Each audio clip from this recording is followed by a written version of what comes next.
Pemirsa, untuk mengetahui kondisi terkini terkait penangkapan Menteri Sosial, sudah ada rekan kami Armalina di gedung Kementerian Sosial dan Fikirian di gedung KPK. Terlebih dahulu kita akan menuju ke Fikirian. Bagaimana situasi terkini di gedung KPK? Vicky. Ya baik, Abraham dan juga April, memang hingga sore hari ini Menteri Sosial Juliari Batubara ini masih menjalani pemeriksaan oleh penyidik Komisi Pemberantasan Korupsi di Gedung Merah Putih KPK. Artinya memang ini sudah lebih dari 13 jam Juliari Batubara ini diperiksa sejak dirinya tadi menyerahkan diri sekitar pukul 3 dini hari tadi. Memang selain Juliari Batubara, ada satu lagi tersangka yang masih menjalani pemeriksaan di Gedung Merah Putih KPK ini, yakni Awe, yang tadi pagi ini juga menyerahkan diri sekitar pukul 9 pagi. Awe ini diketahui merupakan pejabat pembuat komitmen yang dalam kasus ini berperan bersama MJS sebagai pihak yang menentukan besaran fee Rp10.000 per paket sembako dan juga menunjuk langsung rekanan proyek bansos COVID-19. Dan dalam kasus ini memang Abraham dan juga April diketahui sudah ada 5 orang yang telah ditetapkan sebagai tersangka oleh KPK. 3 diantaranya ini sebagai pihak yang menerima, yang diketahui adalah Juliari Batubara dan juga MJS dan juga serta AW.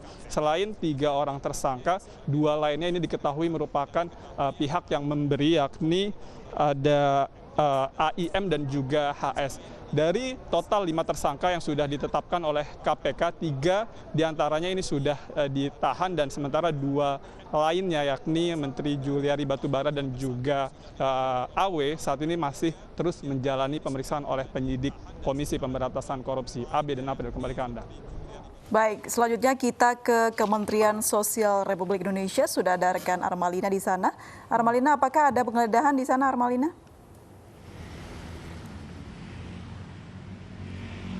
Ya, April, Abraham dan juga pemirsa, pasca penetapan Menteri Sosial Juliari Batubara sebagai tersangka dari kasus dugaan suap bantuan sosial penanganan COVID-19 untuk di kawasan lingkungan Kementerian Sosial yang berada di Salemba, Jakarta Pusat, sampai saat ini masih terpantau sepi begitu. Kami masih menanti ini apakah akan ada upaya penggeledahan dari KPK di lingkungan Kementerian Sosial Republik Indonesia, terutama untuk di ruangan Menteri Sosial Juliari Batubara. Dan dari pantauan kami ini juga untuk pengamanan cukup diperketat dengan ditutupnya sejumlah pintu masuk untuk ke dalam lingkungan gedung Kementerian Sosial Republik Indonesia. Namun tadi siang dari Kementerian Sosial melalui Sekjen Kemensos RI Hartono Laras merespon dengan ditetapkannya sejumlah pejabat Kementerian Sosial termasuk Menteri Sosial Juliari Batubara dalam kasus dugaan suap ini, yang menyesalkan dengan hal tersebut, dan juga beliau mengatakan akan bekerja sama juga kooperatif untuk membuka akses informasi demi kelancaran proses hukum yang saat ini masih bergulir di KPK. Lalu juga dari Kementerian Sosial tadi juga berkomitmen untuk menuntaskan sejumlah program penyaluran bantuan sosial yang realisasinya sudah mencapai lebih dari 90% hingga penghujung akhir tahun 2020 ini. Untuk sampai saat ini itu saja masih bisa kami sampaikan, dan kami juga masih menanti apakah akan ada upaya penggeledahan dari pihak KPK atau tidak pada sore ini. Kembali ke studio, April dan juga Abraham.